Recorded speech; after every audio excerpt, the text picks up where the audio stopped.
A waitress used to give food secretly to a poor little girl every day. She said, "Quick, eat before the manager sees." And the girl replied, "Thank you. I was so hungry." Until one day, a young billionaire arrived with 3 police cars at the diner's door, and everything changed. The sky was starting to darken when David Walker parked his car in front of the Sunshine Diner. The warm, yellowish lights of the establishment were the only bright spot on that nearly deserted highway. After 5 hours of non-stop driving, he needed a strong coffee and something to eat. The small town of Pine Grove was never in his plans. It was just a necessary detour after the main highway was closed due to an accident.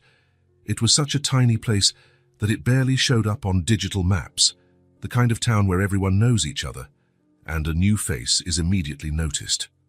David straightened his expensive suit jacket before entering. Even though he was exhausted, he maintained the impeccable posture demanded by the business world. No one would ever guess, by looking at this controlled, composed man, that deep inside he carried a void as big as the universe. The little bell above the door chimed when he walked in. The smell of frying oil and coffee filled his senses. The diner was almost empty, just an elderly couple at a corner table and a trucker at the counter. A blonde waitress with her hair in a ponytail approached him with a tired but genuine smile. "Welcome to the Sunshine. What can I get you?" she asked, holding a worn-out notepad between her fingers. "Coffee. Extra strong. And a roast beef sandwich, if you have it. Coming right up in about 5 minutes," she replied, turning toward the kitchen. David surveyed the place as he waited. Worn red vinyl seats, old photos of the town on the walls, a flickering neon sign. It was the kind of place that seemed frozen in time. Under normal circumstances, he wouldn't have stopped there. But now, 2 years after the tragedy, he had learned that control was just an illusion. Life could change in an instant. On the opposite side of the room, a muted local news broadcast was playing on TV. David watched the images for a moment. The same stories as always. Politics, the economy, the world moving on as if nothing had happened. As if lives weren't cut short every day. The waitress returned with his order. Her name tag read Emily. She placed the plate on the table with care and filled his coffee cup. "Need anything else?" "No, thanks," he replied, noting how Emily seemed distracted, constantly glancing at the clock on the wall and toward the kitchen door. David ate slowly. The coffee was surprisingly good. When he finished, he left a generous tip on the table and headed for the register. An older woman with gray hair served him efficiently. Her name tag said Debbie, and unlike Emily's, it had a small gold star, some sign of a long-time employee. "First time in Pine Grove?" she asked casually. "Yes." "I'm just passing through." "That's what they all say," she smiled. "And some of them end up staying." David forced a polite smile in return. There was nothing that could keep him there or anywhere else. In the past 2 years, he had become a nomad disguised as an executive. Hotels, airports, and meeting rooms were just backdrops for his endless search. "Is there a decent hotel in town?" he asked, putting away his change. "The Pine Lodge, 2 blocks down the street. It's not fancy, but it's clean." "Thank you." He turned to leave, but Debbie added, "The customer restroom is out of order. If you need one, you can use the staff bathroom. Just go down the hallway and exit through the side door." David thanked her with a nod. He did need to wash his hands before getting back into the car. He followed the indicated hallway, past the employee's restroom, and decided to exit through the diner's side door, preferring to return to the parking lot without walking around to the main street. That was when he saw it. A scene so unexpected that it stopped him in his tracks. Near the dumpsters, partially hidden by the shadow of the building, stood a small girl. She couldn't have been more than 6 years old. Tangled brown hair fell across her face as she devoured something from a plastic plate. Her clothes were dirty and far too large for her frail body. Clutched tightly to her chest, even as she ate, was a threadbare brown teddy bear, worn out by time and constant use. The bear had a small patch on its right arm, a patch David knew all too well. He had clumsily sewn it himself on the night Ava tore the bear during a game. He could have bought another identical bear. He had plenty of money, but Ava insisted she wanted Mr. Hugs fixed, not replaced. David instinctively stepped back, hiding behind a column. His heart pounded violently in his chest. The diner's back door opened, and Emily the waitress emerged carrying another plate, covered by a napkin. "I brought a bit more fries," she whispered, crouching next to the girl. "Quick, before the manager sees." The girl lifted her gaze, her eyes shining with gratitude. "Thank you, Emily. You can't stay here too long today. Bobby's in a bad mood and already asked about missing food." The little girl nodded, understanding her situation with a sadness far too heavy for her age. She set the plate on the ground for a moment, just to get a better grip on her teddy bear, never fully letting it go. Emily gently ruffled her hair before going back inside, casting a wary glance around to make sure no one had seen them. David watched in silence, a lump forming in his throat. It was a scene that shouldn't exist in a developed country. A child eating scraps next to the trash. He decided to approach. Maybe he could help somehow. Offer money so that the girl could have a decent meal, maybe even a place to stay. He took 2 steps toward the girl when she, and sensing his presence, turned around. The world stopped. The air left David's lungs. A buzzing sound filled his ears. Those eyes. He knew those eyes. The shape of her face, the tiny birthmark near her lip, the way she tilted her head slightly when looking up. It was impossible. It was a miracle. It was a nightmare, right there, clinging to the same teddy bear he had bought for her 3rd birthday, was Ava, his daughter, missing for 2 years. Searched for in every state, in every city. Her face had been on posters, websites, TV broadcasts. Ava, whom the police had practically given up on finding. Ava, whose bedroom remained untouched in his mansion, like a shrine of hope. Ava, for whom he cried every night, when no one could see the once mighty David Walker torn to pieces. The girl did not recognize him. Her eyes showed only the natural wariness of a child facing a stranger. She quickly hugged her teddy bear tighter, her shield against the world, and stood, holding the now empty plate. "I'm sorry, sir. I'm leaving," she murmured, clearly accustomed to being chased away. David opened his mouth, but no sound emerged. He wanted to scream her name, run to her, hug her so tightly she would never vanish again. But shock paralyzed him, and a rational voice inside his mind warned, if he startled her, she might run away. He could lose her again. So, with a superhuman effort, he simply smiled and spoke gently. "It's all right, sweetheart. You're not bothering me." She looked at him in surprise. Adults were rarely kind, and then quickly disappeared down the alley beside the diner, clutching her teddy bear, almost tripping over her own feet in her rush to get away. David remained there, motionless for a long moment, his body trembling. Then, unsteadily, he returned to his car and sat behind the wheel, his hands gripping it so tightly his knuckles turned white. He needed to think rationally. He needed to be sure. How many 6-year-old girls had brown hair and big eyes? Could it be a cruel coincidence, his mind playing tricks, seeing his daughter in every child? But that teddy bear, Mr. Hugs, as Ava called him, with the patch on the right arm where she had torn it while playing, there couldn't be 2 identical bears with exactly the same patch. With shaking hands, David started the car and drove out of the lot. He circled the block slowly, looking for any sign of the girl, but she was gone. He headed to the hotel Debbie had recommended, checked in mechanically, and went up to the assigned room. Once alone, he collapsed onto the bed. His mind was a whirlwind. Could it really be her? If so, how had she ended up there? Who had left her in that condition? Where was she living? Why didn't she recognize him? David took out his wallet and pulled out the photo he always carried. Ava smiling, hugging the teddy bear on the last Christmas before her disappearance. He compared it mentally to the girl he had just seen. Even with the dirt, even with her messy hair, it was her, his Ava. He picked up his phone and hesitated. Call the local police. Wait, what if he was wrong? What if he alerted whoever was with her? She could disappear again. Better to observe first, confirm, set everything up carefully. David opened his laptop and began searching. Information on Pine Grove, the local social services system, custody laws, anything that might help. Then he typed an email to his lawyer, explaining the situation and requesting that he gather all necessary documents to prove Ava was his daughter. By 3 in the morning, he was still awake, sitting by the hotel window, staring at the deserted street.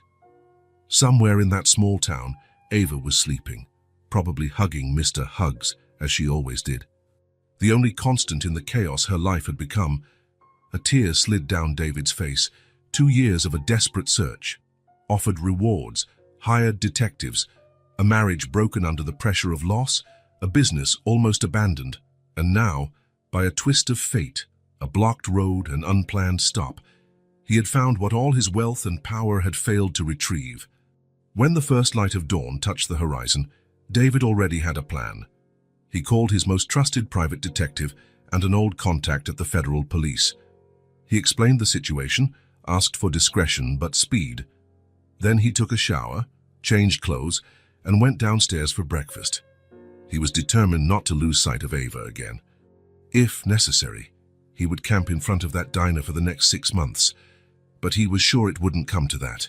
Today, if all went well, he would get his daughter back. And as for whoever had taken her, well, David Walker hadn't built an empire by being lenient with those who wronged him. Once Ava was safe, there would be time for justice or vengeance. He straightened his suit jacket and left the hotel, walking toward the Sunshine Diner. His heart pounded with a strange mix of hope and fear. But one thing was certain. He would not go home without his daughter. The morning sun had barely risen in the sky when David Walker parked in front of the Sunshine Diner. This time, however, he wasn't alone. 3 unmarked police cars, unmistakable to a keen eye, stopped right behind him. David had spent the entire night making phone calls. His lawyer emailed all the necessary documents: Ava's birth certificate, photographs, the missing person report, newspaper articles from that time. A friendship with a senator and the right contacts in the federal police sped up the process that would usually take days. No one wanted to be responsible for delaying a father's reunion with his missing child. "Remember," David told Detective Carter, who was leading the operation, "we need to be careful. She may be frightened, confused. I don't want anyone traumatizing her further." Carter nodded. With 20 years of service, specializing in missing children's cases, he understood the delicacy of the situation. "We'll let you make the initial contact. We'll be here for support if needed," the detective replied. The other 2 officers stayed near their cars while David and Carter headed to the diner entrance. From inside, David could see that the place was busier than the previous night. Workers grabbing breakfast before their shift, a few tourists passing through town. Emily, the waitress, was serving a table near the window. When she saw David, something changed in her expression. A brief flicker of recognition followed by worry. "She hasn't shown up yet," David said quietly to Carter. "Usually, at what time does this waitress feed the girl?" "Let's ask her directly," Carter replied. "The sooner we clarify this, the better." They walked into the diner. The bell above the door announced their arrival, drawing several customers' eyes. Emily froze for a second, then continued her work, avoiding looking at them. David and Carter sat at a table near the back door. Emily approached, visibly nervous. "Good morning. What can I get you?" she asked, her pencil trembling slightly in her hand. "Emily, we need to talk about the little girl," David said directly but quietly. "The one you feed out back." Her face went pale. "I don't know what you're talking about," she replied, quickly glancing toward the kitchen. Carter discreetly showed his badge. "You're not in trouble, ma'am. In fact, we need your help." Emily looked like she was about to cry. "Please, I was just trying to help. She's just a child and she was starving." "We know," David interrupted gently, "and it's admirable what you did. But that girl, she's my daughter." Emily's eyes widened. "Your daughter?" David took an enlarged copy of the missing person flyer from his folder. It showed Ava smiling, hugging her teddy bear, the same one she still carried. "She disappeared 2 years ago. I've been searching the entire country ever since." Emily looked at the photo, then back at David, finally noticing the resemblance, the eyes, the shape of the face. "My God," she whispered. "I never imagined. She never mentioned her parents." She only said she lived with an elderly woman who passed away. At that moment, the back door opened, and Ava timidly entered the diner. As always, her teddy bear was tightly clutched against her chest. Her eyes quickly found Emily, then noticed David and the detective. She froze, clearly considering running away. Emily made a subtle gesture for her to come closer. "It's okay, sweetie. These gentlemen want to speak with you." Ava approached hesitantly, squeezing her teddy bear even tighter. "Hello," Carter said kindly. "What's your name?" The girl looked at Emily as if asking permission to answer. "Go ahead," Emily encouraged her. "Lucy," the girl whispered, "but Mr. Huggs sometimes calls me Ava." David's heart pounded. She still remembered her real name, even if only as something the teddy bear told her. David leaned forward slightly, keeping his distance so as not to scare her. "Hi, Ava. My name is David." "I'm not Ava," she protested faintly. "I'm Lucy." "That teddy bear," David said, pointing gently. "He has a special name, doesn't he?" The girl nodded. "Mr. Huggs, and he has a patch on his right arm, right?" The girl's eyes widened. "How do you know?" "Because I fixed it when you tore it during a game," David replied, his voice breaking slightly. Just then, the two uniformed officers entered the diner. Ava, seeing them, ran behind Emily, clinging to her legs. "She's my friend, I don't want to go," she cried in fear. Emily placed a comforting hand on the girl's hair. "Shh, it's okay." David motioned for the officers to step back. They understood and went outside. Carter remained but moved away a bit, giving them space. Moving slowly, David approached and knelt down to Ava's level. "I've been looking for you for a long time," he said softly, tears in his eyes. He took out his wallet and showed her an old photo. In it, a younger Ava, about 4 years old, smiled, hugging the same teddy bear she clutched now. "Look, that was you," he said, holding out the photo. The girl stared at it for a long moment. Confusion and interest flickered in her eyes. She looked at the teddy bear in her arms, then at the photo, then back at David. "Why do you have a picture of me?" she finally asked. "Because I'm your father, Ava. I'm your dad, and I've never, ever stopped looking for you." The diner had gone quiet. Every customer, the cook peeking through the kitchen window, everyone was watching with a mix of astonishment and emotion. Emily gently suggested, "Let's talk somewhere more private. We can use the staff room." David nodded gratefully. Carter, David, and Emily, with Ava still clinging to the waitress, walked to the small employee break room. There was a round table and some old chairs. Once seated, David waited for Ava to calm down before trying again. "Do you remember anything, Ava, about your home? Your life before?" The girl hugged her teddy bear even tighter, as if seeking courage from it. "I don't remember much," she finally said. "There was an old lady who took care of me. She called me Lucy, but Mr. Huggs always called me Ava." "What happened to that lady?" Carter asked gently. "She fell asleep and never woke up?" Ava answered simply. "I was alone in the house for a few days, but then a man came and said I couldn't stay there. I ran away because I was scared. She's been coming to the diner since then," Emily added. "I saw her rummaging through the trash about 3 weeks ago. I started setting aside food for her. I couldn't let her go hungry." David hesitantly reached out, as if to touch Ava's cheek, but stopped halfway. "May I?" he asked. The girl didn't answer, but she didn't pull away. David gently touched her cheek, moving a strand of hair away from her face. "Your mother had the same eyes," he said quietly. "Every day I looked at your picture and prayed to find you. And now, here you are." "Are you going to take me away?" Ava asked, her voice small. "I'm taking you home," David replied. "Back to your room, with all your toys. Mr. Huggs will be happy to go back there." Something flickered in Ava's eyes, maybe a distant memory, or maybe just the desire for a safe place to call home. She looked at Emily, still unsure. "Can Emily visit us?" she asked. "Of course she can," David said, looking gratefully at the waitress. "She's always welcome." Emily smiled through the tears now streaming down her face. "You'll be okay, sweetie," she told the girl. "Your dad came for you. It's a miracle." A miracle, David thought, after 2 years of nightmares. an unexpected miracle at a roadside diner. The sun was high in the sky when David and Ava left the diner. A small crowd that had gathered outside watched the scene with curiosity and emotion. Some people even clapped, not fully understanding what was happening. Emily walked them to the sidewalk to say goodbye, discreetly wiping away tears with her apron. "I'll come visit you," she promised, hugging Ava one last time. "And when you're back home, far from here, you can call me any time." Ava nodded, still clutching her teddy bear as if it were her only certainty in a world changing far too fast. David gently placed a hand on his daughter's shoulder, guiding her to the car. "First, let's go to the mall to buy you some clothes," he explained, opening the passenger door. Ava looked at the luxurious car with hesitation. "It's really nice," she said, sounding intimidated.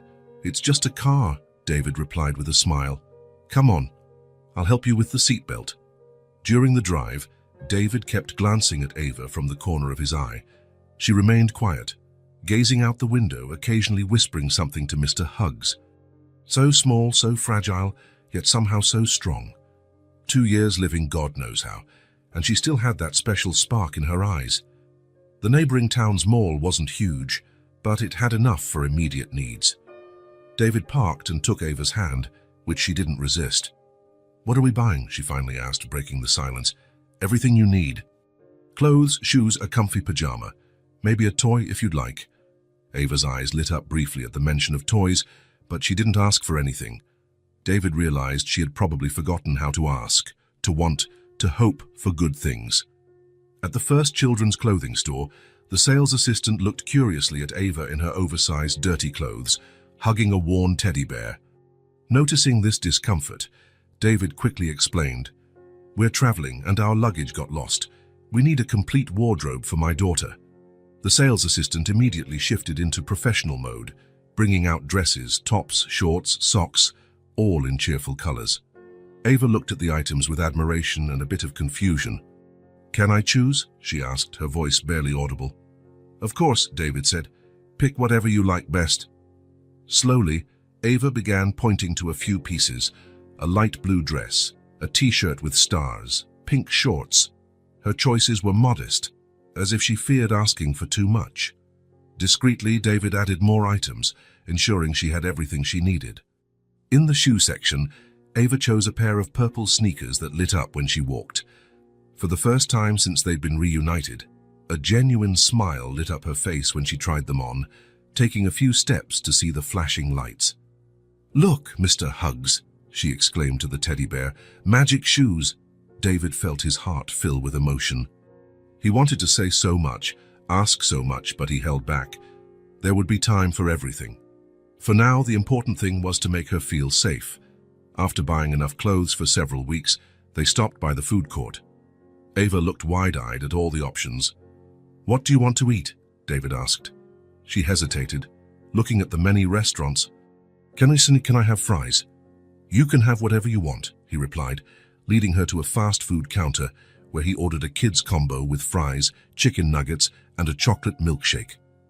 Ava ate slowly, savoring each bite as if it were a precious treasure. David watched as she discreetly offered one fry to Mr.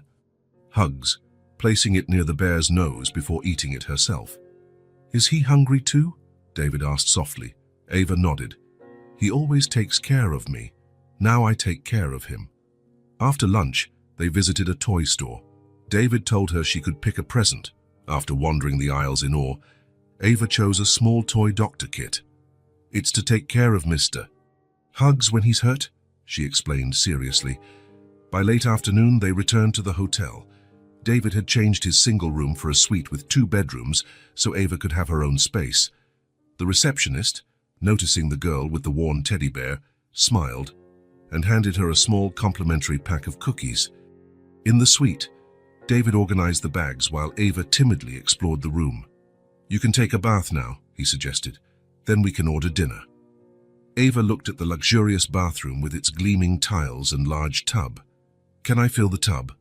"Of course, I'll help you." David filled the tub with warm water, adding the kids' bubble bath they'd bought.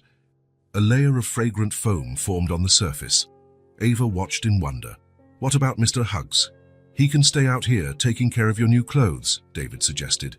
Ava seemed to consider that for a moment, then nodded and carefully placed the teddy bear on the bed. It was the first time she had set him aside since David found her. "I'll be right back, Mr.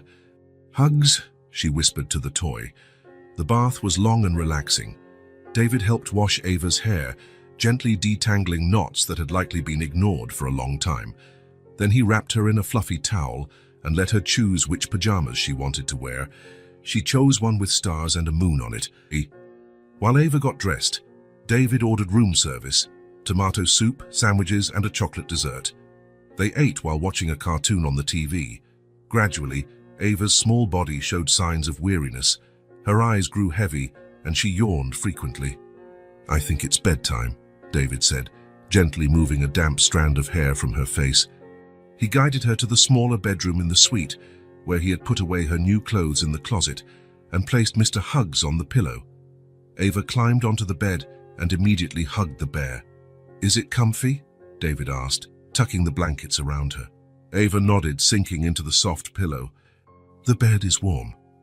I'll leave the bathroom light on and the door cracked open in case you need anything during the night. I'll be in the other room, right there." Ava looked at him for a moment, her big eyes reflecting the soft glow of the bedside lamp. "Are you really my dad?" she asked, her voice almost a whisper. David felt a lump in his throat. "Yes, Ava. I'm your dad, and I've spent every day of the last 2 years searching for you." She seemed to ponder that, hugging her teddy bear tighter. "Good night, Dad." "Good night, my little one," he replied, leaning down to kiss her forehead. At the doorway, David stopped and looked back. Ava was already drifting off, her eyes closing heavily. For the first time in years, she would sleep in a clean, warm bed with a full stomach, clean clothes, and the safety of knowing she was no longer alone in the world.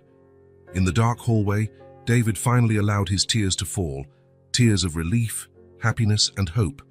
Tomorrow would be another day, the start of a new life for both of them. The golden morning light streamed through the curtains as Ava opened her eyes. For a moment, she felt confused by the unfamiliar surroundings, the white ceiling, the soft sheets, the hum of the air conditioner. Then it all came back to her. The man who claimed to be her father, the shopping trip, the warm bath, the comfortable bed. Instinctively, she pulled Mr. Hugs close to her chest. The teddy bear, with its patch on the right arm, was the only constant in her life for the past years. "Good morning, Mr. Hugs," she whispered, as she did every morning. "I guess it wasn't a dream." She heard movement in the next room. Sitting up, still clutching the bear, she waited. Soon David appeared in the doorway, already dressed. "Good morning, Ava," he smiled. "Did you sleep well?" She nodded shyly. "The bed is really soft. Breakfast is served in the sitting area. After that, we need to go back to the diner to say goodbye to Emily. Today, we're going home." Home. The word sounded strange to Ava. For the last few years, home had been a series of temporary places. The old lady's apartment, improvised shelters, hidden corners of the city, never anything permanent, never anything truly hers. After breakfast, Ava put on her new blue dress and the light-up sneakers. David helped comb her now clean, shiny hair. She looked like a different child, nothing like the disheveled girl who ate in secret behind the diner. On the way back to the Sunshine Diner, Ava watched the small town through the car window, seeing it from a new perspective. She was no longer a lost child, she was just passing through. "Will Emily be sad?" she asked suddenly. David, surprised by the question, answered carefully, "She'll miss you, for sure, but she'll be happy knowing you're going home, with your family." The diner was busy when they arrived. Emily was serving customers with her usual efficiency, but her face lit up when she saw Ava walk in. She quickly handed off an order and approached them. "Just look at you," she exclaimed, admiring the child's transformation. "You look so beautiful." Ava grinned, pointing at her shoes. "Look, they flash when I walk." Emily crouched down to see better, making an exaggerated show of admiration, while Ava bounced on her toes to show off the lights. Then the waitress looked at David, a silent question in her eyes. "We came to say goodbye," he explained. "It's time to take Ava home."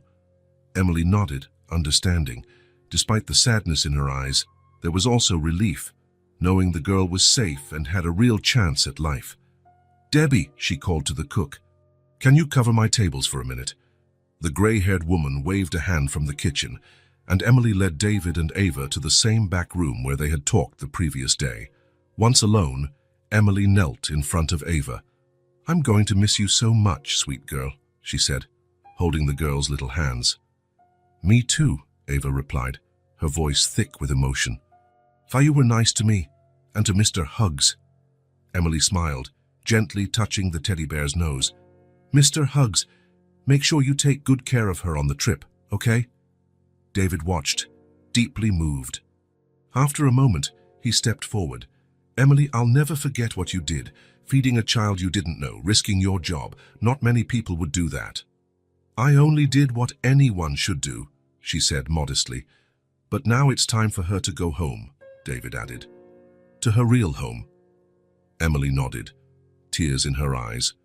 She opened her arms, and Ava threw herself into a tight hug. The little girl buried her face in the waitress's shoulder, taking in for the last time her familiar scent of coffee and cheap perfume. "Be happy, Ava," Emily whispered. "And remember, there are always good people in the world." When they finally pulled apart, Emily discreetly wiped a tear. David handed her a business card. "My personal number and address. Call anytime you want to visit. You'll always be welcome." Emily took the card and carefully tucked it into her apron pocket. She walked them to the diner's door, where several curious customers watched. Some even clapped, having heard rumors of the incredible reunion story. In the car, Ava looked one last time at the diner and at Emily waving from the sidewalk. Then she hugged Mr. Hugs tighter and turned to face forward. "We're going home, Mr. Hugs," she said softly. "Our real home." David started the engine, pulling away from Pine Grove and its residents. Ahead lay miles of highway and the beginning of a new life. The drive took almost 6 hours. David drove carefully, occasionally checking on Ava, who alternated between dozing and long periods gazing at the landscape. Mr. Hugs remained firm in her arms, like a silent guardian of her secrets and fears. They stopped a few times to use the restroom, grab a snack, stretch their legs. Each time, David noted that Ava became more comfortable in his presence. There still wasn't the natural closeness of father and daughter, but tiny threads of reconnection were weaving themselves. During a break at a roadside cafe while eating sandwiches, Ava looked at David curiously. "Is our house big?" she asked, chewing slowly. David hesitated. How did he explain to a child who'd been living on the streets that she was going back to a 20-room mansion? "Yes, it's pretty spacious," he finally said. "You'll have lots of room to play." Ava nodded, thoughtful. "Are there other kids there?" Another tricky question. How to explain the half-brother she didn't know existed. "There's a baby," he said cautiously. "Your brother. His name is Thomas, and he's almost 2. Ava's eyes widened. "I have a brother." "Yes. He was born after you, after we were separated." The girl seemed to process this slowly, clutching Mr. Hugs to her chest. "Will he like me?" she asked in a small voice. David felt a twinge in his heart. "He'll love you, Ava. Everyone will." The question about everyone hung in the air, but Ava didn't press further. They finished their meal in silence and got back on the road. "Does Rachel still live with us?" Ava asked suddenly, startling David. He almost slammed the brakes in shock. You remember Rachel?" Ava looked at Mr. Hugs as if he had spoken. "Mr. Hugs remembers a bit." David chose his words carefully. "Yes, Rachel still lives with us. She's my wife and your little brother's mother." Ava said nothing else, just squeezed the teddy bear tighter and turned to look out the window again. David noticed her small fingers nervously stroking the patch on Mr. Hugs's arm, a gesture that seemed automatic, as if it soothed her. The rest of the journey went by in relative silence. Ava fell asleep in the back seat. Still clutching the teddy bear, David watched her in the rearview mirror, torn between awe and anguish. How was it possible she was here after so long? And what had really happened during those 2 years? By the time they reached the outskirts of the city where they lived, the sun was beginning to set. City lights flickered on one by one, and traffic grew heavier. Ava woke to the urban noise and shrank back into the seat, clearly uncomfortable with the commotion after so much time in a quieter town. "We're almost there," David assured her. "Our house is in a quieter area, away from all this noise." And indeed it was. About 20 minutes later, driving through tree-lined streets in an exclusive neighborhood, they passed through a large wrought-iron gate. The Walker property, with its extensive gardens and imposing house at the center, appeared before them like something from another world. David watched Ava's reaction in the rearview mirror. She stared wide-eyed, her mouth slightly open in wonder. She looked from the house to Mr. Huggs, as if checking with the bear to confirm it was real. "We're here," David announced, parking in front of the main entrance. They got out of the car slowly. Ava held the teddy bear in one hand and gripped David's hand with the other. Her eyes roamed over the manicured gardens, the marble fountain, and the large windows reflecting the sunset glow. For a moment, it seemed she recognized the place, but then the expression faded, replaced by apprehension. "It's so big," she whispered, squeezing David's hand. "You'll get used to it," he said with an encouraging smile. "There are lots of fun spots to play in." The huge oak door opened before they reached the steps. A woman of around 35, with impeccably styled dark hair and wearing an elegant outfit, appeared in the doorway. Her face held a carefully composed smile, though her eyes showed tension. "You did it," she said to David, her voice controlled. "You actually found her." David nodded, gently squeezing Ava's hand.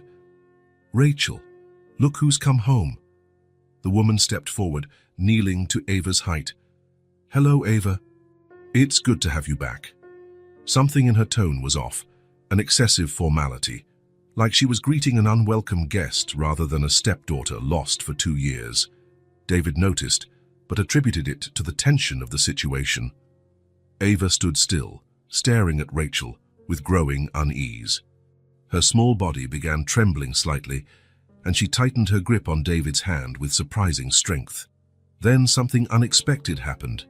A hot liquid trickled down Ava's leg, forming a puddle on the marble floor. She had wet herself, something that hadn't happened once on the journey. But the most shocking was her next reaction. Ava let go of David's hand, backed away several steps, and pointed at Rachel, her eyes filled with terror. "You're mean!" she screamed, her high voice loaded with fear. "You're mean! Mean!" Rachel paled, standing up quickly. David was momentarily paralyzed, torn between comforting Ava and understanding what was happening. "Ava, sweetheart," Rachel tried, her smile faltering. "You must be confused. It's me, Rachel." "No!" Ava screamed even louder, backing up until she bumped into David's legs. Mr. Huggs was now pressed against her face, as though she were trying to hide behind him. A heavy silence fell. David felt his heart clench at the terror on his daughter's face. Rachel let out a nervous laugh, a forced, tense sound.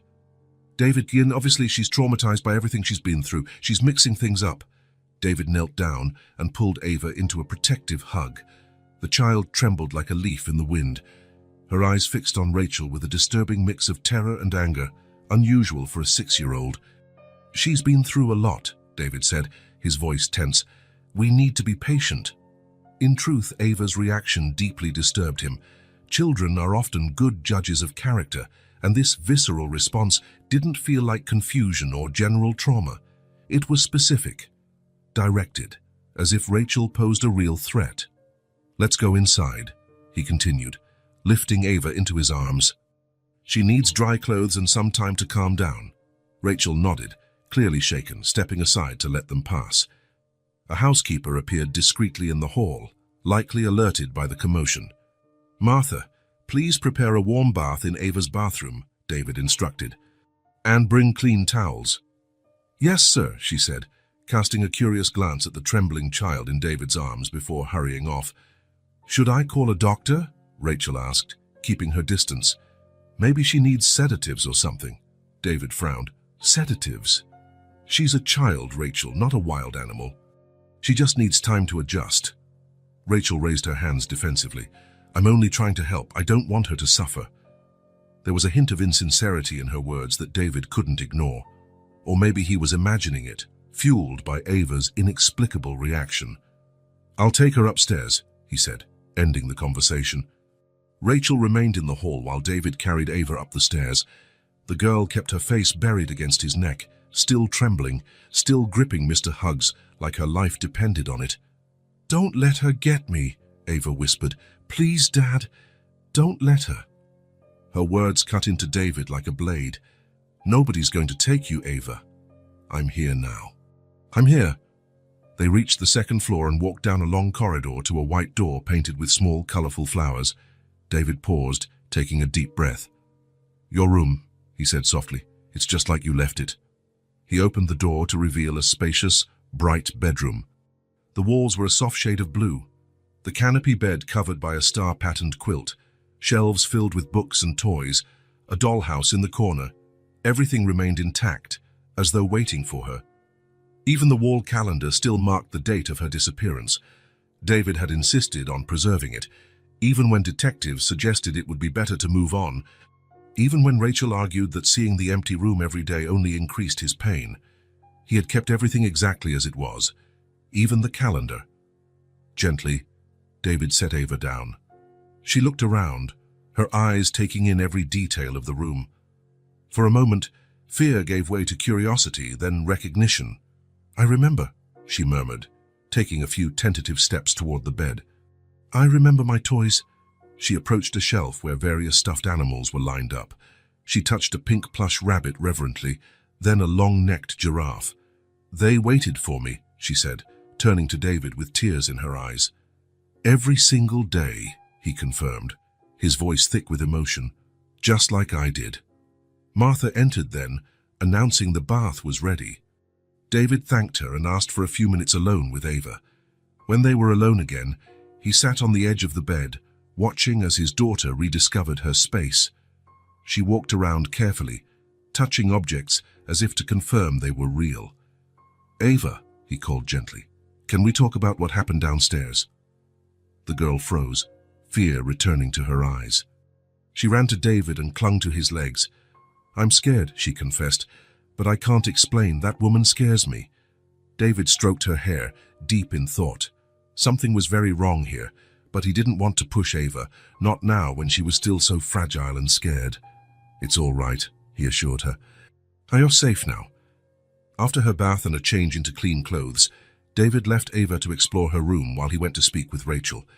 He found her in the living room, a glass of whiskey in her hand, her face tense.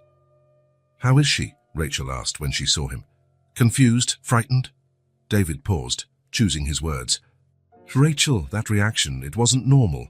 Rachel took a long sip of her drink. "She's been through a massive trauma, David. Children create all kinds of stories to cope with things they can't understand. You know that." "Yes, but think about it," Rachel interrupted. "She was living on the streets, probably saw horrible things. Who knows what's in her head when she sees me? Maybe I remind her of someone who hurt her." The explanation made sense. Rachel had always been rational, practical. It was one of the traits David had admired in her, especially during the dark months after Ava disappeared, when he nearly lost his mind with grief. "Where's Thomas?" he asked, changing the subject. "With the nanny. I thought it best not to overwhelm her with too many people at once." "That's sensible," David agreed. "I'll go back and check on her. I'll order dinner in about half an hour." Rachel nodded, but before David left, she asked, "Did she say anything about what happened, about who took her?" There was a strange urgency in her voice that David couldn't decipher. "Not yet. It's too soon." Back in Ava's room, David found her sitting on the floor, surrounded by old toys. She seemed calmer now, talking quietly to Mr. Huggs while arranging dolls in a circle. "Are you all right?" he asked, sitting on the floor beside her. Ava nodded, but her eyes betrayed an internal storm. "Dad," she said after a pause, testing the word as if tasting it. "Why does she seem different now?" David frowned, confused. "Different how?" "More fake," Ava said, searching for the right word. "She smiles, but her eyes don't smile." It was a surprisingly perceptive observation for a 6-year-old, and exactly what David had noticed as well, though he hadn't put it into words. "Sometimes when people are nervous, they look different," he explained, trying to be fair. "Rachel is happy you're back, but also worried about how you're feeling."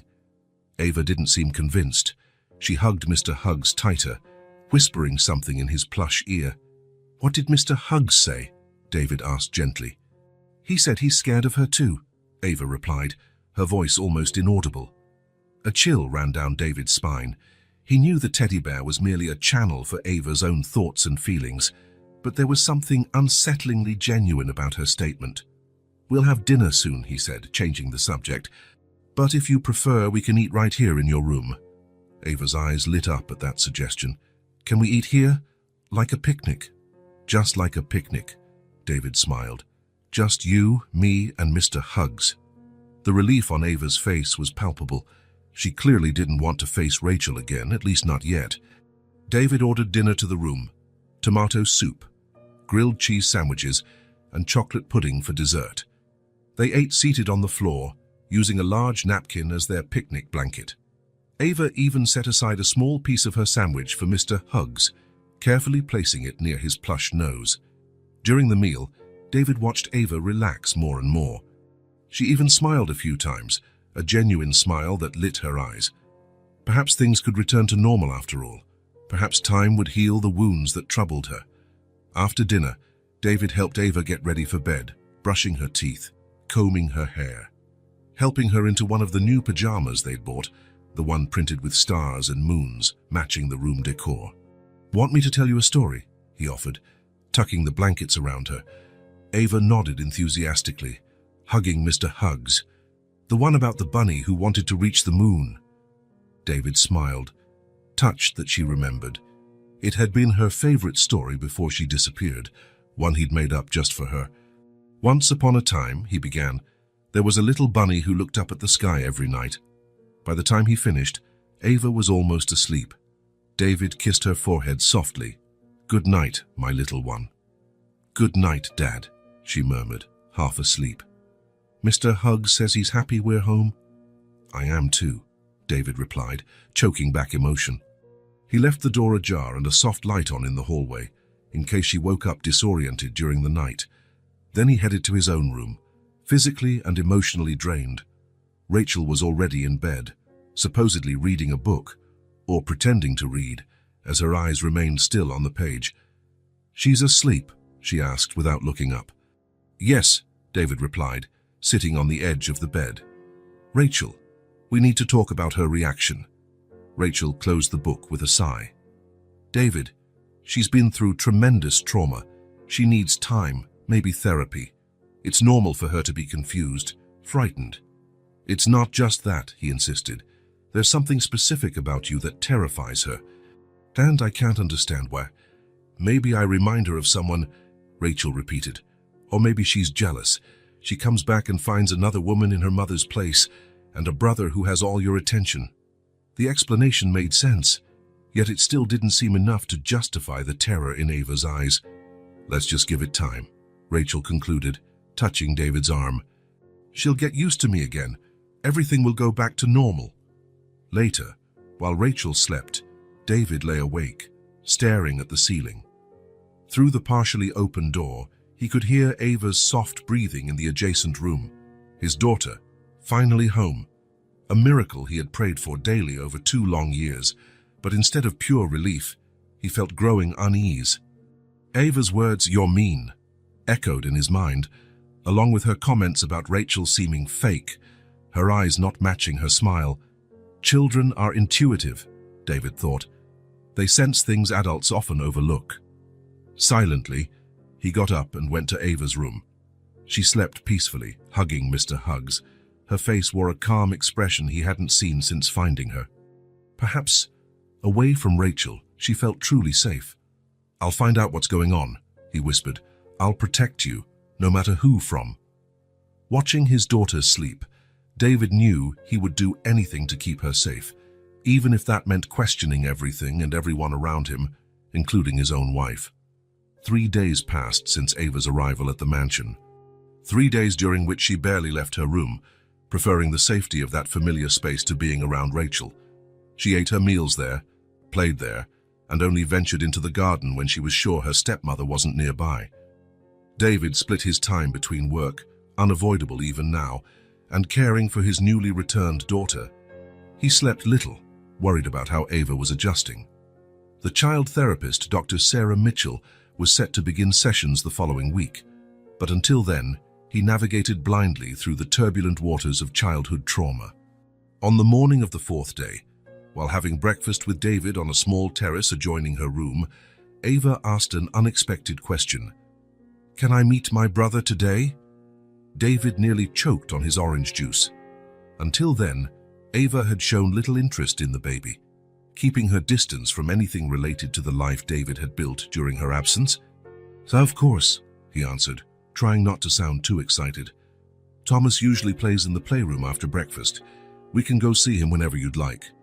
Ava nodded thoughtfully, holding Mr. Hugs against her chest as she always did when nervous. "Do you think he'll like Mr. Hugs?" "I'm sure he will," David smiled. "Thomas loves stuffed animals." An hour later, father and daughter walked hand in hand down the hallway leading to the west wing of the mansion, where the playroom was located. Ava was visibly tense, her steps hesitant. "What if he doesn't like me?" she whispered. "That's impossible," David replied confidently. "You're the coolest big sister ever." They reached the playroom door and David crouched to Ava's eye level. "Ready?" She took a deep breath and nodded. David opened the door, revealing a colorful room filled with toys. In the center, on a large padded mat, was Thomas, a sturdy boy of almost 2, with dark hair like Rachel's and bright blue eyes. The nanny, a middle-aged woman named Nancy, supervised his play. Thomas looked up, curious when they entered. For a moment, he stared at Ava with that serious scrutiny only toddlers have. Then, unexpectedly, he smiled, a wide smile, showing baby teeth. "Hi, Thomas," David said softly. "David, this is your sister, Ava." The boy babbled incomprehensibly but clearly excited, extending one of his colorful blocks toward Ava. The girl looked at David, who nodded encouragingly. Then, still clutching Mr. Hugs, Ava approached slowly and sat on the mat next to her brother. "Hi, Thomas," she said timidly. "I'm Ava, and this is Mr. Hugs." Thomas immediately showed interest in the teddy bear, reaching out with chubby hands to touch it. Ava hesitated, but then, to David's surprise, she held the bear out for him to inspect. "You can hold him, but be gentle. He's very old." Thomas handled the worn teddy with a surprising reverence for a toddler, touching the patch on its arm curiously, then handing it back to Ava. He picked up one of his own teddy bears and offered it to her. "Looks like he wants to share," Nancy said, smiling. "That's Mr. Bubbles, his favorite." Ava accepted the small blue teddy, examining it as carefully as Thomas had examined Mr. Hugs. Then, to everyone's astonishment, she smiled, a genuine smile that lit up her face like a sunbeam after a long storm. "Can I play with you, Thomas?" she asked. The boy responded with a cheerful giggle, pushing more blocks toward her. David felt a lump in his throat. For the first time since their reunion, he saw Ava genuinely relax, acting like a normal 6-year-old. With Thomas, there were no layers of trauma or distrust, just a simple, pure sibling bond.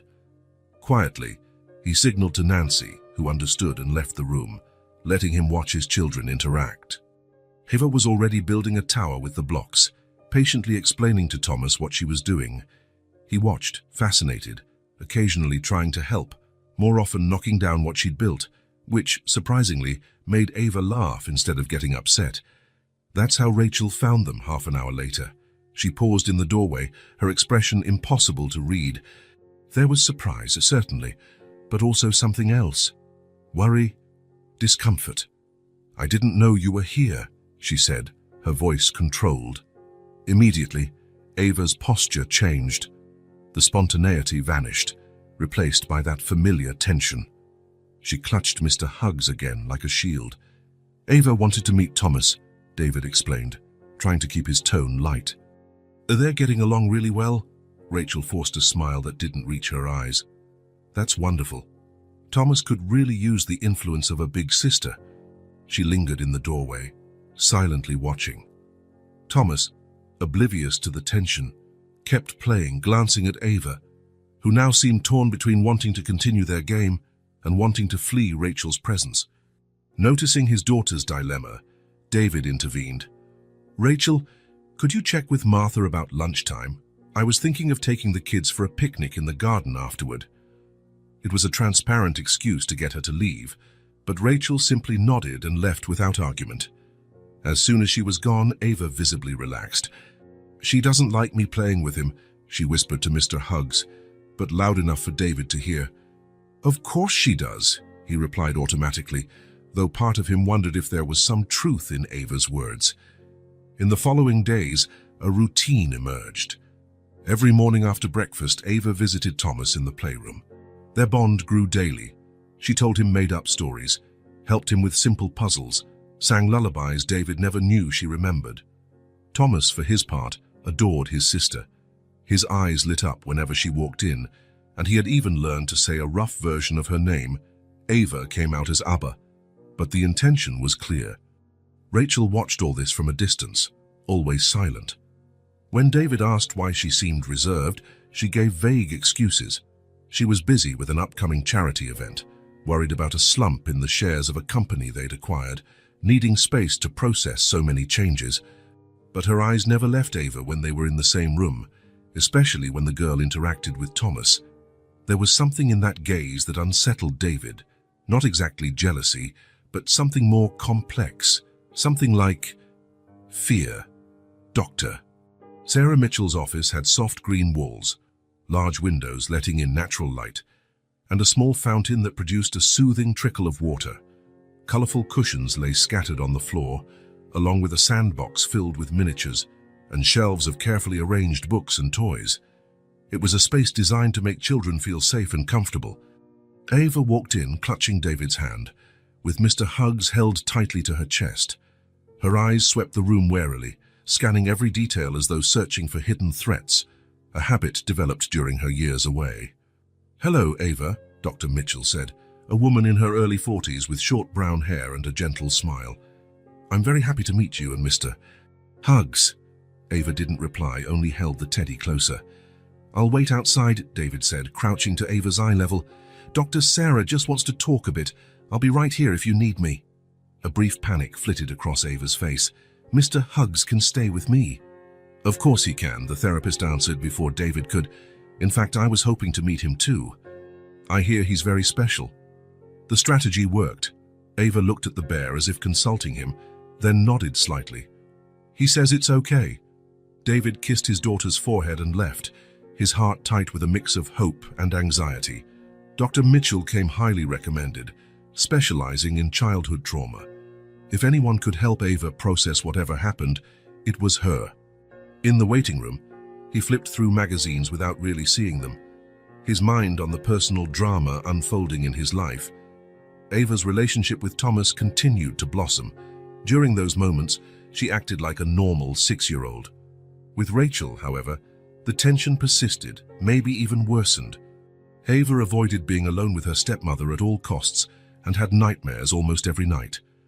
When the office door finally opened an hour later, David sprang up, relieved to see Dr. Mitchell's calm expression. "How did it go?" he asked, as Ava ran to hug his legs. "It was a good start," the therapist said. "Ava is very smart and perceptive. Could we talk in private for a moment?" He nodded, then turned to his daughter. "Ava, how about you color for a bit while I talk to Dr. Sarah? There's a little drawing table right there." Ava didn't look thrilled, but she agreed, taking Mr. Huggs with her to the small child-sized table. "In the adjoining office, yeah, Doctor." Mitchell closed the door and gestured for David to take a seat. "Mr. Walker, I'll be direct. Ava has been through significant trauma. Children her age usually can't hide or fully repress traumatic events, but they also can't process them like adults." "Did she talk about what happened?" "Not directly. Today was mostly therapeutic play. She set up several scenes in the sandbox. One of a girl separated from her family, an adult female figure who took her away, a strange house where she felt sad." David felt his blood turn cold. A female figure. Did she say who it was? Dr. Mitchell shook her head. "No, and I didn't want to push her on the first session, but I'm especially interested in her connection to the teddy bear." "Mr. Huggs," She never lets go of him. Exactly. He seems to function as a particularly powerful transitional object. Ava talks to him constantly, gives him opinions and memories. It's like part of her traumatic memory is displaced onto the bear. David frowned, trying to understand. You're saying Mr. Hugs knows things she can't consciously remember. In simple terms, yes, it's a fascinating defense mechanism. The teddy bear represents a piece of her that holds painful memories, allowing her conscious mind some distance from the trauma. The therapist paused. Mr. Walker, I need to ask, was there any conflict between Ava and your wife before the disappearance? Anything that might explain her extremely negative reaction now? The question took David by surprise. He ran a hand through his hair, thinking, not that I recall. Rachel and Ava seemed fine, at least on the surface. Rachel had little experience with kids, but she was trying. We were all still adjusting. I see. Let's continue sessions twice a week, as planned. Over time, Ava should be able to express more of what she went through. In the following weeks, Ava's routine included regular visits to Dr. Mitchell. Gradually, the girl began to enjoy the sessions, even asking when her next one would be. The therapist used various techniques, drawings, adapted fairy tales, music, role-playing games, all designed to help Ava process her feelings in a safe environment. After the fourth session, Dr. Mitchell showed David a drawing Ava had made, a small house with a dark-haired adult figure outside, turning her back on a crying little girl inside the house. She said this was the old lady's house, where she stayed after being taken, the therapist explained. When I asked who the dark-haired woman was, she said she didn't know the name, just that it was the person who didn't want her anymore. David studied the drawing, feeling a chill down his spine. The dark hair, drawn with thick, angry lines, inevitably reminded him of Rachel. But it could be any dark-haired woman, he reminded himself. He couldn't jump to conclusions. She's starting to trust enough to talk about what happened, Dr. Mitchell continued. It's a slow process, but we're making progress. At home, David noticed small changes in Ava. She seemed more centered, less prone to startling and panic attacks. Her nightmares grew less frequent, and although she still avoided Rachel, she no longer showed pure terror in her presence. One night, while tucking her into bed, Ava surprised David with a question. Dad, Dr. Sarah said it wasn't my fault. What wasn't your fault, sweetheart? Being taken away. She said kids are never to blame when grown-ups do bad things. David felt a knot in his throat. She's absolutely right. None of this was your fault, Ava. Not one bit. The girl was quiet for a moment, hugging Mr. Hugs. I think he's starting to remember more, she said at last. Mr. Hugs. Ava nodded solemnly. He didn't want to remember before, because it was too sad. But Dr. Sarah said talking about sad things helps them not be so scary. David gently stroked her hair, amazed by her resilience. Dr. Sarah is very wise. One day, Ava whispered, already half asleep, Mr. Hugs will tell everything, and then we won't be scared anymore. That night, watching his daughter sleep, David realized Dr. Mitchell was right. Therapy was working. Slowly, word by word, session by session, Ava was rebuilding not just her memories, but her ability to trust, to feel safe in the world. The full truth of what had happened remained in the shadows, protected by a child's traumatized mind, and perhaps by the plush arms of an old teddy bear. But for the first time since their reunion, David felt genuine hope that the truth, whatever it was, would come to light.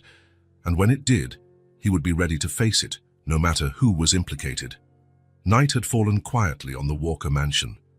Only a gentle breeze rustling the garden trees broke the perfect silence. David was in his office, poring over documents that couldn't wait, despite everything going on in his personal life. The company didn't stop, and he had to maintain at least a semblance of normality. Rachel had retired early, complaining of a migraine. Thomas was sleeping soundly in his room, monitored by the baby monitor. And Ava, after her usual bedtime routine of a bath, a story and a good-night kiss, was also asleep, clinging to her constant companion, Mr. Hugs.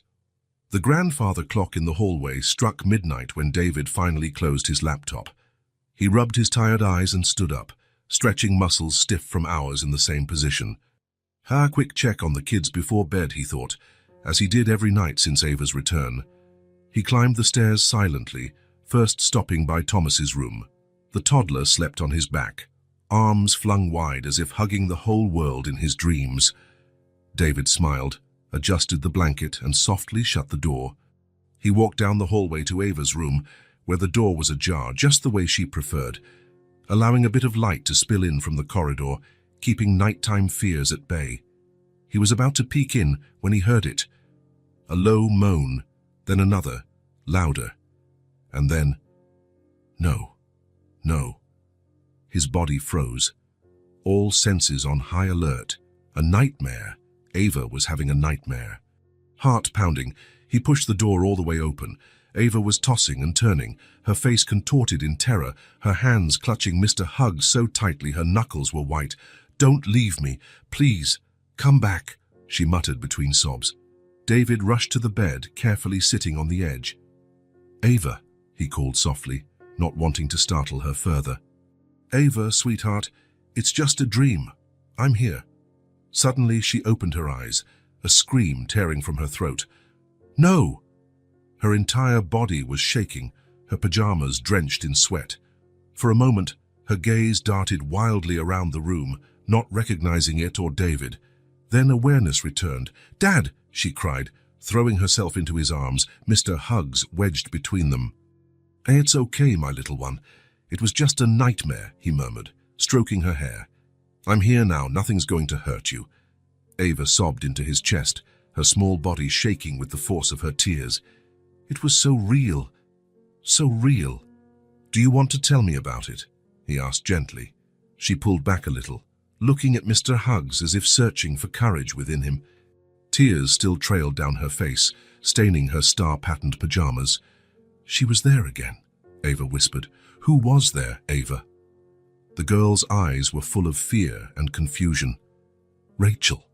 The name hung in the air between them, laden with implications David did not want to face. But he had to. For Ava. "What was Rachel doing in your dream?" he asked, keeping his voice calm, though his heart raced. Ava took a deep breath. Then another sob escaped. "She took me away." "Took you away? How?" The question came out sharper than he intended, and he immediately softened his tone. "Can you tell me more?" Ava glanced at the teddy bear, as if double-checking whether she should continue. A small nod, as though Mr. Huggs granted permission. "She grabbed me from my bed, said we were going on a trip. I didn't want to go, but she said it was a surprise." Ava paused, squeezing Mr. Huggs more tightly. Then, "It's all right, sweetheart. You can tell me." The next words came out in a choked whisper, thick with fear. "She left me there. Said you didn't want me anymore." Fresh tears fell. "Said you had Thomas now, and you didn't need me." David felt something break inside him. A physical pain that spread from his chest to every part of his body. It was like the world had stopped spinning, frozen in that dreadful moment of clarity. "Ava," he said, his voice trembling slightly, Was that just a dream, or—" The little girl shook her head frantically. "It wasn't a dream. Mr. Huggs remembers, too. She left us and went away." David pulled his daughter into a tight embrace, his own body beginning to shake. Silent tears rolled down his cheeks as his mind processed the unthinkable. Rachel, his wife. The woman who had cried by his side when Ava disappeared. The woman who comforted him through sleepless nights of despair. The woman who had joined in the search efforts, public appeals, interviews. Could it be possible? Could she have known all along where Ava was, because she was the one who took her? "She said you had another baby," Ava continued, words muffled against her father's chest. "That I was just in the way. That the old lady would take care of me, but you'd never see me again." The old lady, the elderly woman who, Ava said, took care of her until she passed away. Was she an accomplice? Or just someone Rachel manipulated to keep Ava? "I'll never let anyone take you again," David promised, his voice trembling with rage and determination. "Never again, Ava." He rocked her gently, humming an old lullaby that used to soothe her as a baby. Slowly, the sobs subsided, her breathing steadied. "Would you like some warm milk?" he asked once she was calmer. Ava nodded against his chest. "Mr. Huggs wants some too." "Then let's go to the kitchen, both of you, far away from nightmares." He lifted her, one arm under her legs, the other supporting her back. So light, so fragile. How could anyone harm such an innocent creature? They tiptoed down the stairs, avoiding the hallway that led to the master suite where Rachel slept, or pretended to sleep. In the kitchen, David settled Ava on the counter as he heated some milk, adding a bit of honey and cinnamon, just as she liked. "Dad," Ava said, holding the cup in both hands, Mr. Huggs in her lap. "Do you believe me?" The question caught him off guard. Her voice was so full of insecurity, so much doubt, as if she expected him to reject her as well, like in the nightmare or memory she had just relived. "I believe you, Ava," he said firmly. "I'll always believe you." She nodded, seeming lighter. She took a sip of milk. A drop dribbled down the corner of her mouth, and David gently wiped it away with his thumb. Holding his daughter in his arms, feeling her little heart beating against his, David Walker made a decision. He didn't yet know exactly what had happened, but he was certain of one thing. If Rachel had any involvement in Ava's disappearance, she would pay. No matter the cost, no matter the consequences. But first, he had to protect his daughter. At any cost. The sun had barely risen when David went downstairs to the kitchen. He hadn't slept after Ava's ordeal, spending the rest of the night watching over her sleep and spiraling into ever darker thoughts.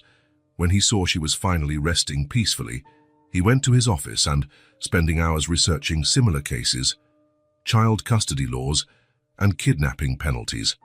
The mansion was still quiet. The staff wouldn't arrive for a few more hours. David brewed strong coffee and sat at the kitchen table, rubbing his weary face. Ava's words echoed like a dreadful mantra in his mind. "She left me there. Said you didn't want me anymore." Could it be true? Could Rachel, his wife, the woman he shared a life with, have done something so monstrous? It seemed almost inconceivable, and yet it all made awful sense. Ava's visceral fear, her bodily reactions, the bedtime accidents, these were not things a child could just fake. "You're up early," came Rachel's voice. He startled. She stood in the doorway, wearing a navy blue silk robe, her hair perfectly styled even at this hour. As always, impeccable. "Couldn't sleep," he replied, watching her closely. Rachel poured herself some coffee and sat across from him. "Work problems?" Ava had a nightmare. Something flickered in Rachel's eyes, so quick David might have imagined it. Poor child. After everything she's been through, it's no wonder. David took a sip of his coffee, stalling for time. He had to address it carefully. If his suspicions were correct. "It was a very specific nightmare," he finally said, "about the day she disappeared." Rachel raised an eyebrow. "Did she remember something useful? Something that might help identify who took her?" The studied calm in her voice sent a chill down David's spine. "Actually, yes," he replied, keeping his eyes locked on hers. "She said it was you, Rachel, that you took her away and abandoned her, claiming I didn't want her anymore." The silence that followed was dense, almost tangible. Rachel didn't move, though her face turned slightly pale. Then, very slowly, she set her cup down on the table. "David," she said, her voice gentle and reasonable, "you can't be serious.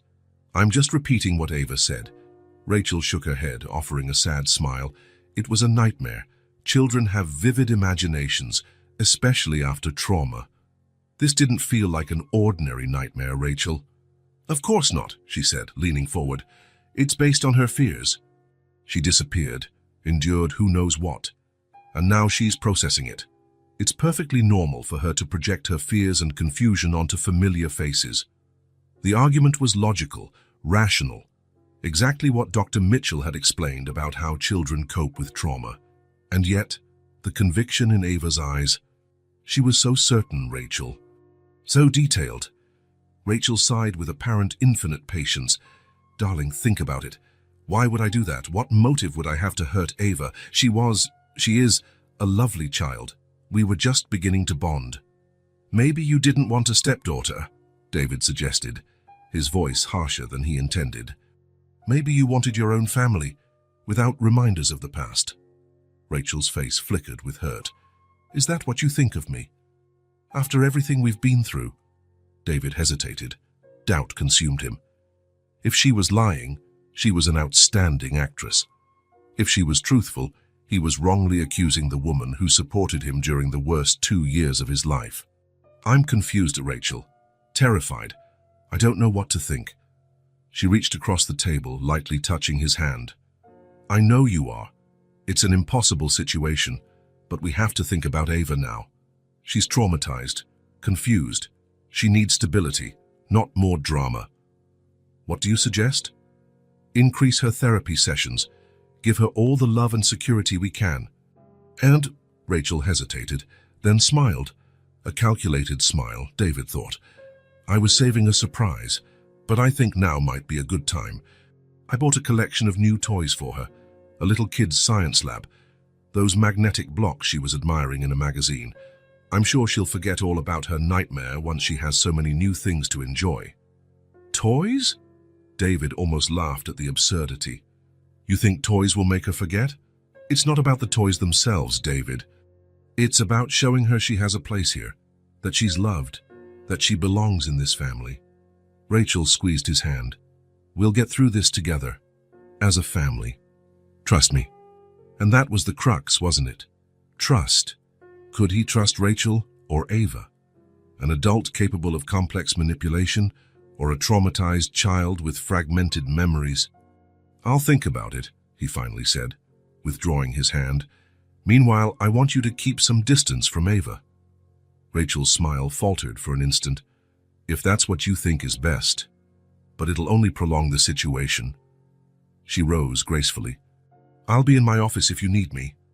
David watched her leave the kitchen, her confident stride, her relaxed shoulders, the very picture of wronged innocence. Could he be mistaken about her? Could it be that Ava, in her confusion and trauma, created a distorted version of events?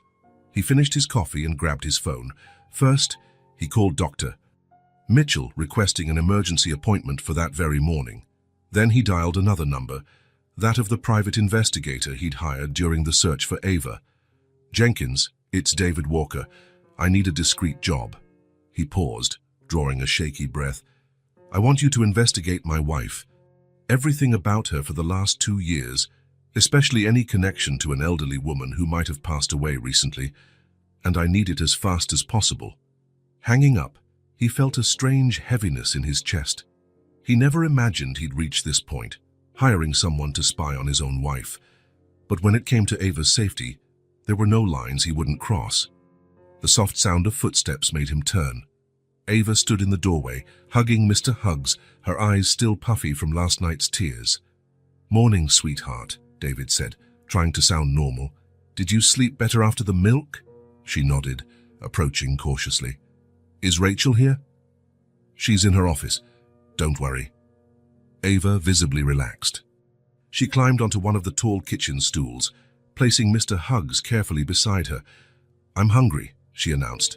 Pancakes, David suggested, grateful for a moment of normalcy, with chocolate syrup.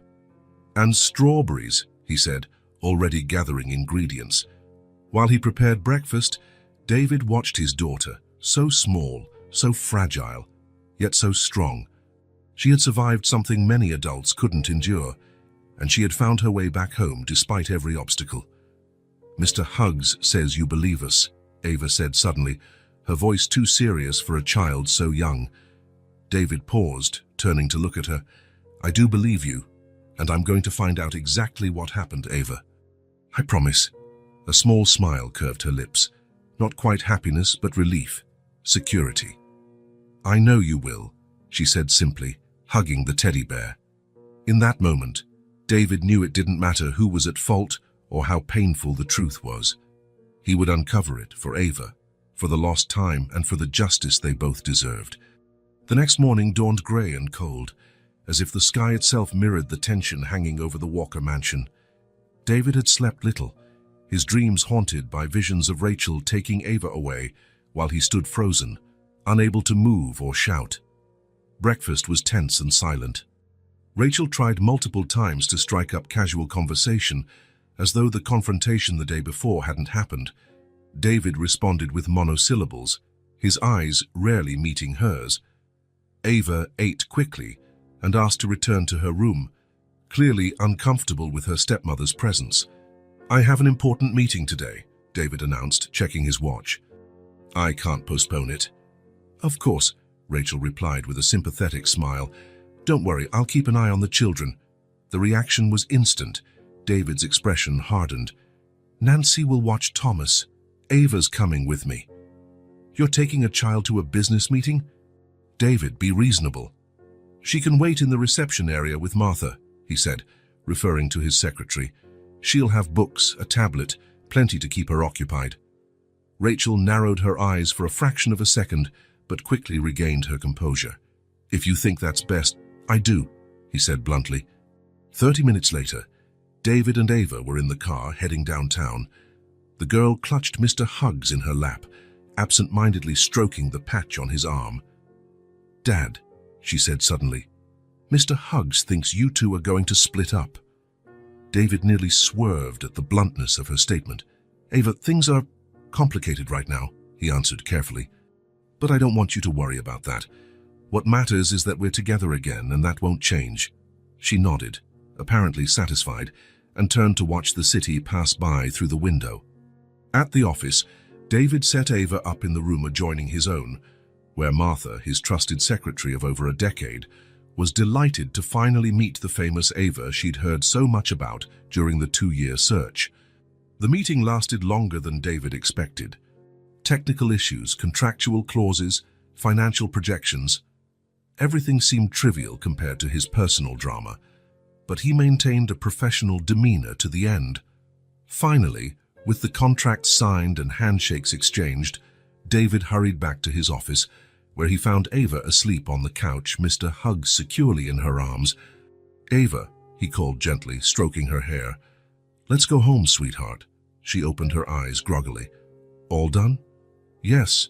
Now we have some important things to take care of." On the way back, David realized he had forgotten the folder with documents he needed to sign at home. "I left some important papers at the mansion," he said. "We'll have to swing by quickly and pick them up."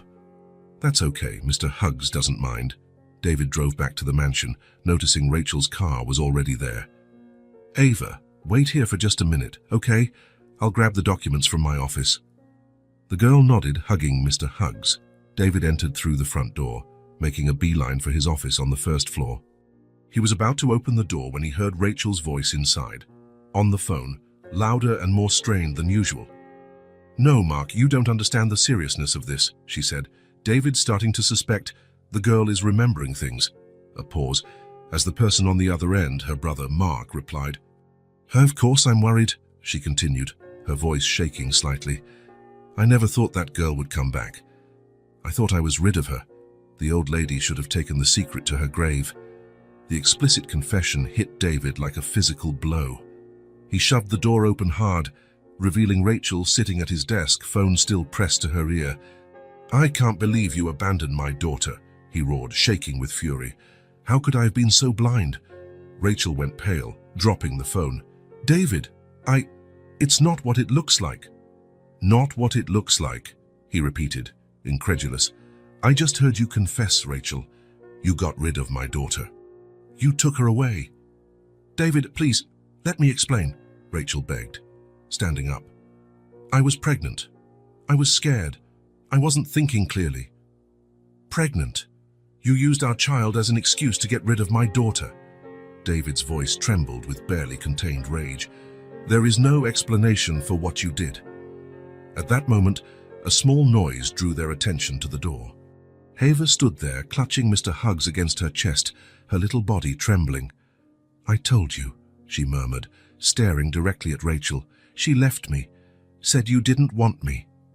Rachel took a step toward the girl. "Ava, sweetheart, you don't understand." "Don't you dare go near her," David thundered, positioning himself protectively in front of his daughter. Ava clung to her father's leg, partially hiding behind him, but her eyes never left Rachel's, no longer terrified, but filled with a mixture of sadness and accusation far beyond her 6 years. "I want you out of my house," David said, his voice dangerously calm. "Right now, my lawyer will be in touch. I'm filing for divorce." "David, you can't do this," Rachel protested, panic finally breaking her controlled facade. "Thomas, he needs me." "Thomas will be fine. I can manage my children without you," David said, gently pulling Ava closer. "We'll have contact only for Thomas's sake. Nothing else." "You can't keep me away from my son," Rachel threatened, regaining some composure. "I'll fight for him in court." "Good luck explaining to a judge how you kidnapped my daughter," David replied icily. "I have enough evidence." Rachel's face twisted in shock and then fury. "You investigated me. How dare you steal 2 years of my daughter's life?" David's voice rose again. 2 years we can never get back." Rachel backed away, finally grasping the gravity of her situation. "How long do I have to pack?" 2 hours. "If you're not gone by then, I'll call the police." Rachel gave a rigid nod and left the office without looking back, her footsteps echoing in the hallway. As she disappeared, David knelt to Ava's eye level. "It's all right now, sweetheart. She can't hurt you anymore." Ava looked at him with a sad wisdom beyond her years. "Is she leaving forever?" "Yes. But Thomas will stay with us. It'll be the 3 of us now." The girl nodded, hugging Mr. Huggs. "He said you'd believe me. He always knew." David gathered his daughter into a tight hug, silent tears escaping down his cheeks. "I'll always believe you, Ava. Always." For the next 2 hours, a tense silence filled the mansion. David took Ava to the garden, where they played with Thomas, trying to maintain a semblance of normalcy. The toddler, unaware of the drama, giggled and ran between his father and sister, his innocence a poignant contrast to the grim events unfolding. From upstairs came occasional noises, drawers opening and closing, hurried footsteps. Rachel packing her things, preparing to leave the life she had built on a terrible lie. Exactly 2 hours later, she came down the stairs with 2 large suitcases. Her face was expressionless, a perfect mask of composure. "May I say goodbye to Thomas?" she asked, her voice surprisingly steady. David hesitated, then nodded. She deserved that much. Not for her sake, but for Thomas's. Rachel knelt before her son, who toddled over with outstretched arms, oblivious to the tension. "Mommy's going away for a few days, sweetheart," she told him, her voice finally betraying emotion. "But I'll see you again soon." Thomas hugged her tightly in that all-encompassing way only small children can. Rachel closed her eyes for a moment, as if absorbing his innocence for the last time. When she rose, she glanced briefly at Ava, who stood back, holding Mr. Huggs and David's leg. "I'm sorry," Rachel murmured, barely audible. It wasn't clear if she spoke to David, Ava, or herself. Then she picked up her luggage and walked out without a backward glance. The echo of the closing door resonated through the mansion like a final period on a sentence. David exhaled a breath he hadn't realized he was holding. He looked at his children, Thomas confused, Ava solemn but relieved, and knew a painful chapter of their lives had ended. A new, more hopeful one was just beginning. "How about a snack?" he suggested, holding out his hands to them. "I think we have chocolate ice cream in the freezer." As they headed to the kitchen together, David knew the road ahead would be challenging. There would be legal matters, emotional trauma to address, explanations to give. But the truth, painful as it was, had finally come to light. And with truth came the possibility of healing, of rebuilding. A new beginning for his once broken family, now finally reunited. 3 months had passed since Rachel's departure. 3 months of adjustments, therapy sessions, small triumphs, and occasional setbacks. The Walker mansion had a different atmosphere now, lighter, more genuine, as though the absence of secrets had purified the very air. The divorce proceedings were in motion, complicated by the criminal charges David had filed against Rachel for Ava's abduction. His former detective, Jenkins, had gathered enough evidence to form a solid case, including bank records, statements from neighbors of the late Mrs. Winters, and even the inadvertently recorded phone confession through the mansion's security system. Rachel had hired expensive lawyers and was trying to negotiate a plea deal to avoid jail time, offering to relinquish custody of Thomas in exchange for dropping the criminal charges. David was inclined to accept, not for her sake, but to spare the children the trauma of a public trial. Thomas, almost 2.5 now, sometimes asked about his mother. David answered as honestly as possible for a child so young. "Mommy lives somewhere else now, but she still loves you." The little boy accepted this with a toddler's natural adaptability, helped by the strong bond he'd developed with Ava. And Ava, she blossomed a bit more each day. Dr. Mitchell was impressed by her resilience and emotional insight. Mr. Hugs remained her constant companion, but she no longer needed him to speak of her traumatic experiences. Her nightmares were rare now, and if they came, she knew she could run to her dad's room for comfort. It was a particularly calm Sunday afternoon. Autumn had turned the mansion's garden into a tapestry of golden and red hues.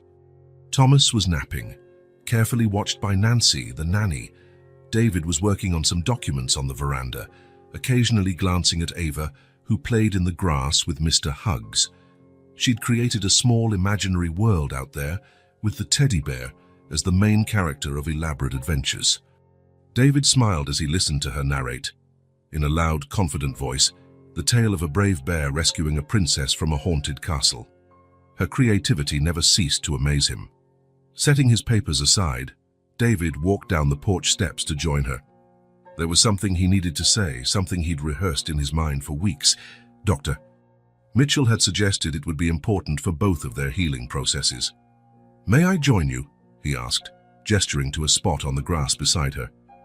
Ava smiled. "Sure. Mr. Hugs and I are planning a big adventure." David sat, watching for a moment as she carefully arranged some fallen leaves around the teddy bear, as if they were props for her story. The patch on Mr. Hugs's arm had been reinforced recently. David had insisted on doing it himself, continuing the tradition he'd started years ago. "You know, Ava," he began gently, choosing his words, "I've been thinking a lot about everything that happened, how everything changed." She paused her play, sensing the seriousness in his tone. With a maturity that sometimes startled him, a reminder of what she'd endured, Ava sat up, placing Mr. Hugs in her lap. "Honey, I need to apologize," David said softly but firmly, "for not believing you, for letting you suffer, for not finding you sooner." Ava looked at him with those big eyes that seemed to see beyond his words. "I should have realized," he continued. "I should have seen the signs. Rachel was in my house, raising my son while you were—" His voice broke. "It wasn't your fault, Dad," Ava said simply. "In a way, it was. I trusted the wrong person. I let her deceive me." David took a deep breath. "But now Rachel is gone from our lives, and I promise, from the bottom of my heart, nothing and no one will separate us again." For a moment, they sat in silence, only the sound of rustling leaves filling the space between them. Then Ava moved closer, resting her head on his shoulder and whispering, "I knew you would find me." Her simple words hit David deeply. There was no reproach, no anger, only an unwavering faith that somehow had survived 2 years of abandonment and lies. David closed his eyes, overcome, and hugged her tightly. For the first time since their reunion, he felt their family was truly whole. Not perfect, not without scars, but whole in its own way. "Mr. Hugs knew too," Ava added, glancing at the teddy. "He reminded me of you every day." David smiled through his tears. "Then I owe him a thank you as well." Ava nodded seriously, holding the bear so David could speak directly to him. It was their little game now, treating Mr. Hugs like a true member of the family, with his own opinions and memories. "Thank you, Mr. Hugs," David said solemnly, "for taking care of my girl when I couldn't." "You're welcome," Ava answered in a low voice, moving the teddy's arms slightly. "It was my job." They both laughed, the solemn mood broken by the playful exchange. David ruffled his daughter's hair affectionately. "How about a snack? I think we still have some of those cookies you like." "Yes, Mr. Hugs is hungry too." Hand in hand, father and daughter walked back into the house, leaving behind the fallen leaves and the serious words they had exchanged. Some scars would never fully fade, David knew, but scars also meant healing. 6 months later, the familiar jingle of the doorbell sounded as David and Ava entered the Sunshine Diner. The place looked exactly as they remembered. Red vinyl booths, the smell of coffee and home cooking, neon lights flickering in the window. Emily had her back turned in taking an order when the bell rang. She turned automatically, her professional smile forming, only to transform into astonishment and then pure joy when she recognized her visitors. "Ava, Mr. Walker," she exclaimed, nearly dropping her order pad. "Oh my goodness, I can't believe it." She rushed over, crouching down to hug Ava, who still held Mr. Hugs in one arm while extending the other for the embrace. "You've gotten so tall," Emily said, pulling back to look at her. "And so pretty." It was true. Ava had grown almost an inch in recent months. Her hair, now neatly trimmed and styled, shone with health. But the most noticeable difference lay in her eyes. The fear was gone, replaced by a quiet confidence. "We're just passing through town," David explained. "We couldn't leave without stopping by." "Come, sit," Emily insisted, leading them to a booth. "Coffee's on the house." Debbie, the veteran cook, appeared at the kitchen window, her face lighting up in a smile upon recognizing them. A few of the customers glanced their way curiously, some remembering the drama that had unfolded there months before. As Emily hurried off to fetch drinks and snacks, David pulled an envelope from his jacket pocket. When she returned, he handed it to her. "What's this?" Emily asked, puzzled. "I bought this place," David said simply. "It's yours now. Thank you for saving my daughter." Emily's mouth fell open. She looked from the envelope to David, speechless. I can't accept this. It's too much." "Please," David insisted. "It's nothing compared to what you did. When everyone else walked on by, you stopped to help a hungry child, and that changed everything." Tears welled up in Emily's eyes. She turned to Ava, who gave a timid smile. "I brought you a present too," Ava said, taking a neatly wrapped package from her small backpack. Emily opened it carefully.